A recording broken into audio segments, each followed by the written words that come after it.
Odkrivamo manj znane kotičke slovenskih občin, spoznavamo zanimive sogovornike, krajevno zgodovino, etnološko dediščino in naravne znamenitosti. Dobrodošli v oddaji Zlati ključi. Ingrid vsak teden v 3 oddajah išče namige in zlate ključe, na katerih so uganke za gledalce. 3 oddaje, 3 uganke, 3 besede, ki tvorijo nagradno geslo. Tega pošljete na našo Facebook stran in tako sodelujete v nagradni igri. Če ste pustolovci po duši in iščete idejo za izlet ali oddih, se nam pridružite v odkrivanju Slovenije.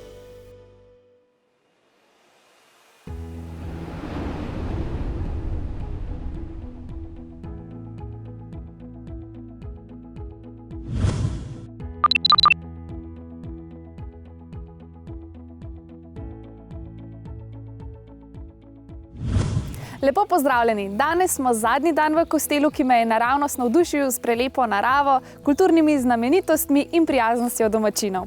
Predvsem pa je tukaj res vse zeleno. Kostel leži ob Kolpi, ki ima polno manjših pritokov, zato je vlage, ki jo rastline potrebujejo za svojo rast, celo leto dovolj. Idealna osnova za razvoj zelenega in varnega turizma, česar se tukajšnji turistični ponudniki še kako zavedajo. V prvih 2 oddajah sem spoznala kar nekaj legend tega kraja in si ogledala lokalne znamenitosti. Verjamem, da me tudi danes čaka marsikaj lepega, zdaj pa samo še poiščem gospo Natašo, da nadaljujeva pot. Tukaj že vidim vislice. Ja, to so pa naše gavge. Najlepša hvala za vso vašo pomoč in upam, da se kmalu spet vidimo. Hvala vam. Nasvidenje. Nasvidenje. Dobar dan, jaz sem Ingrid in napotili so me proti temle gavgam oziroma vislicam. Ja, res je. Dobrodošli pri Kostelskih gavgah. To je prizorišče nekdanjega prostora za obešanje. Stojiva pred simbolično rekonstrukcijo grajskih vislic, ki jo je leta 2000 postavilo Kostelsko turistično športno društvo. V spomin na resničen zgodovinski podatek. Namreč grad Kostel je že od prve pisne omembe naprej je znano, da je imel tudi sodno oblast, se pravi, so sami izvajali smrtne kazni. Ta grad je pred nekaj stoletji obiskal zelo pomemben gost, kasneje v zgodovini se je izkazalo, da je pomemben, namreč Janez Vajkard Valvazor, ki je grad upodobil v svoji slavi vojvodine Kranjske.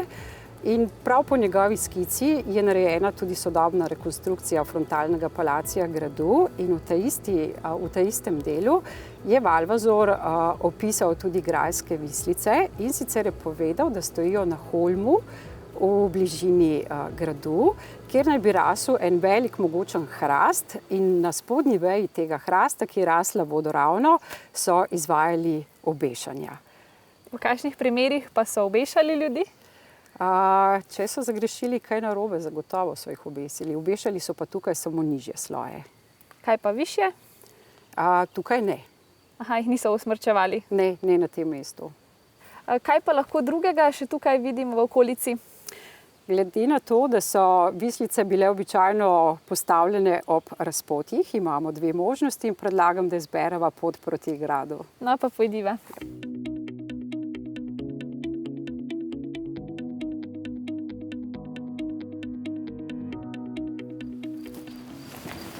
Kaj pa je ta kamen? To je litopunkturni kamen, ki je bil postavljen sem na poti med grajsko pristavo in vhodom v naš grajski kompleks leta 2007 v sklopu projekta slovenskega kiparja Marka Pogačnika, ki je na slovenski in hrvaški strani postavil kar 27 takšnih litopunkturnih kamenov in 8 jih imamo v Kostelu. Beseda litopunktura je sestavljena iz 2 besed, ene grške in ene latinske. Grška litos pomeni kamen, latinska punktura pomeni obod.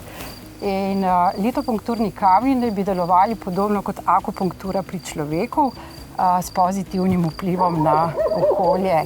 Vsak kamen ima tako reliefno kamnito strukturo, tako imenovani kozmogram, ki pošilja določene informacije v okolje.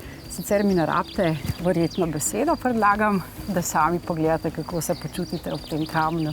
Nasploh v Kostelu se počutim čudovito.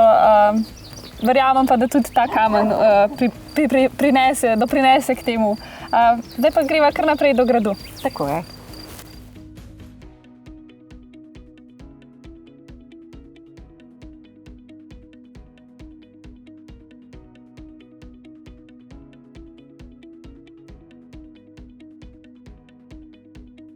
Tole pa je res taka lušna, mehna cerkvica. Res je, to je cerkev Svetih treh kraljev znotraj grajskega kompleksa, datira v 16. stoletje. Njena predhodnica naj bi bila grajska kapela iz 14. in 15. stoletja. Ta cerkev je preprosta enoladijska, v preteklosti je imela leseno strešno krito, sedaj so jo zamenjali z opečnato. Ima pa zelo poseben baročni zvonik s 3 odprtinami. V njem boste lahko videli 2 železna zvonova in enega iz brona, ki je bil prenešen sem iz cerkvice v spodnji vasici Mavrc, ki je bila porušena. Gre za najstarejši zvon v Kostelu, datira konec 17. stoletja. Na njem je tudi napis v latinščini Sveti Peter moli za nas. Ta tip zvonika se imenuje trojna preslica. Slišala sem, da je v cerkvi še ena posebna slika, ki naj bi jo graščak daroval cerkvi. Je to res? Ja, res je, delno res je. Pravzaprav jo je darovala grajska gospa Jolan Gorjan ob srečnem družinskem dogodku leta 1932, ko se je poročila njihova hči Felicija. Zdaj pa naj že tako veličastno pričakuje tale grad, da kar morava stopiti do njega, ne? Ja.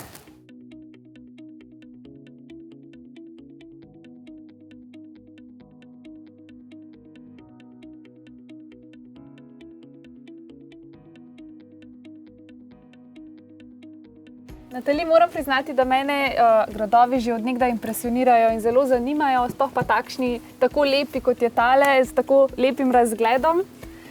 Mi lahko poveste kaj o njegovi zgodovini? Ja, seveda. To je grad Kostel. Prvič je omenjen v 14. stoletju, natančneje v listini iz leta 1436, ki je potem po nekem zanimivem naključju isto zaporedje številk se spremenilo v poštno številko Kostela 1336, tako da vsi Kostelci to letnico poznamo. Tudi datum te listine, 24. junij, praznujemo kot občinski praznik. Tole, kar gledamo, je novogradnja, rekonstrukcija, ki je narejena po Valvazorjevi skici. Grad je namreč leta 1809 v celoti pogorel, ko so ga požgali in uničili Napoleonovi vojaki. Takrat ga sploh niso obnavljali, ampak so spodaj postavili graščino, ki so ji domačini rekli Spodnji grad. Tudi tisti Spodnji grad je imel podobno usodo. Pogorel je med 2. svetovno vojno, ko so ga požgali partizani leta 1943, da se ne bi v njem naselila okupatorska vojska. Bi pa šli vseeno pogledati tudi notranjost. Sem prepričana, da je vseeno zelo zanimiva. Ja, izvolimo. Tako, zdaj se pa nahajava že v notranjem dvorišču gradu. Kaj pa me čaka tukaj? Malo presenečenje, to je naša grajska igra pobega. Treba se bo rešiti v 60 minutah. Čaka vas izziv, v katerem boste poiskali 5 pravih simbolov. Če bodo res pravi, boste preverili na koncu. Zvonček bo zapel in naš grajski rabelj bo vedel, da vas lahko spusti mimo, sicer vas pospodaj čakajo gavge, vislice, ki ste jih že spoznali. Potem pa najbolj, da se kar lotim iskanja prvega. Ja, res je. Izvedeli boste kar nekaj podatkov o zgodovini gradu, vse od tega, kdo so bili prvi lastniki, oglejski patriarhi, do zadnjega lastnika, ruskega emigranta Belo Cvetova. Zdaj pa srečno. Hvala.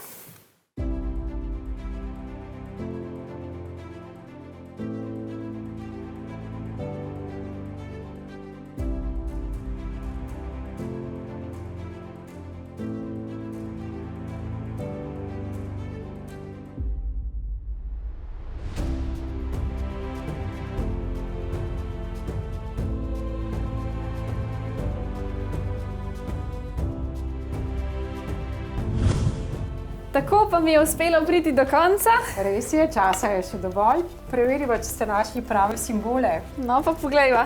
Ingrid, če ste našli prave simbole, se bo oglasil zvonček in grajski rabelj bo vedel, da vas ne rabi čakati pri gavgah. Poskusiva? Poskusiva.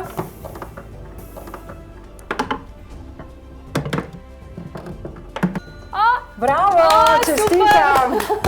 Mislic sem se rešila, zdaj pa si lahko greva naprej pogledati grad. Tako je, pojdiva po gradu.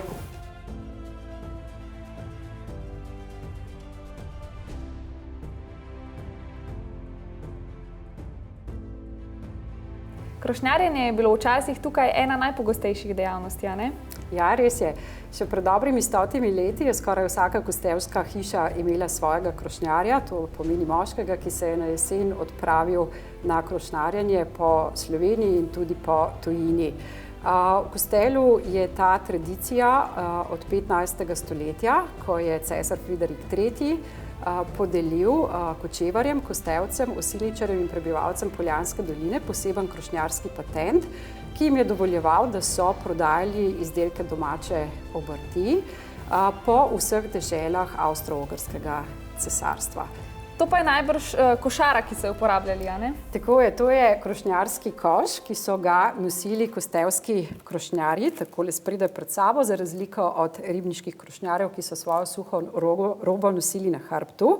Je pa zelo poseben, ker ima ta koš dvojno dno in zadaj en takle zanimiv skrivni predalček. Skoraj so nosili legalne izdelke za prodajo, spodaj pa malo manj legalne. In taka je bila tudi posebna krošnjarska tombola, igra imenovana Fix Nix. Kakšna pa so pravila te igre? Zelo preprosta. V tem mošnjičku so številke od 1 do 99. Potegnili boste 3 in če bo seštevek manjši od 100, je nagrada vaša. Kakšna pa je nagrada? Morda namig za ključ. Kaj pa v starih časih? V starih časih je krošnjar vrnil igralcu dvojno vplačilo. Potem pa upam, da mi uspe. 15, 9, 23. Bravo, čestitam. To pomeni, da je manj kot 100 in res je. dobim namig za ključ. Namig, kjer se skriva ključ, treba bo do najlepše razgledne točke na gradu Kostelj. Kje pa se nahaja? Navzgor po stopnicah. Hvala lepa. Enako.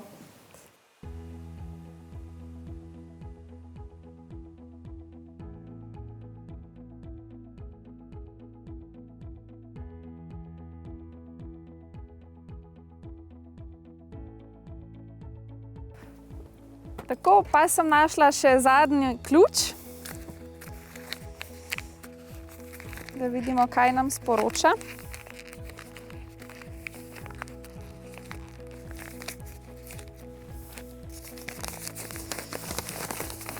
Čestitam, uspela si priti do tretjega zadnjega ključa. Prepričan sem, da si odkrila veliko, česar do sedaj nisi vedela in da si v odkrivanju uživala. Imam še zadnjo uganko za gledalce, tebi pa želim, da se imaš lepo tudi vnaprej in da boš Kostel še kdaj obiskala. Zadnja uganka se glasi: kaj je tisto, brez česar ne moremo, potrebujemo jo vsi, ljudje, živali in rastline? Za konec se bom pa še tukaj podpisala v tole knjigo, ko so mi jo tako lepo pripravili.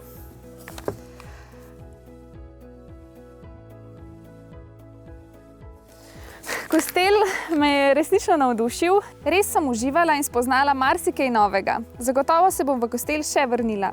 Kostel, tako kot celotno Kočevsko, obiskovalcem in turistom nudi vse za aktivne počitnice, med katerimi si lahko vsak izbere svoj odtenek zelenega raja. Tu lahko dopustujete na kolesu ali peš, lahko uživate v vodnih aktivnostih, opazujete divje živali, obiščete kulturne in zgodovinske znamenitosti. Idej in predlogov kar ni konec. Obiščite ga tudi vi, ne le za en dan, vreden je večdnevnega obiska. Tu še ni masovnega turizma in hotelov. Več kot zadovoljni pa boste z nastanitvijo pri zasebnih ponudnikih in turističnih kmetijah. Tudi v največji vročini se boste tu prijetno ohladili v čisto pravem pragozdu ali enem od naštetih vodnih virov. Ne rečemo zaman, da je Kostel dežela vode. In ne pozabite na našo nagradno uganko. V vsaki od 3 oddaj smo vam zastavili eno, odgovori na vse 3 pa vam dajo geslo, ki ga iščemo. Nagrajenca pa čaka zares lepa nagrada, vstopnica za Escape Room. Toliko iz Kostela, naslednji teden vas vabim na nova odkrivanja. Kje bomo pa takrat? Ne vem. Vem pa, da bo zagotovo zanimivo. Do takrat lepo se imejte in nasvidenje.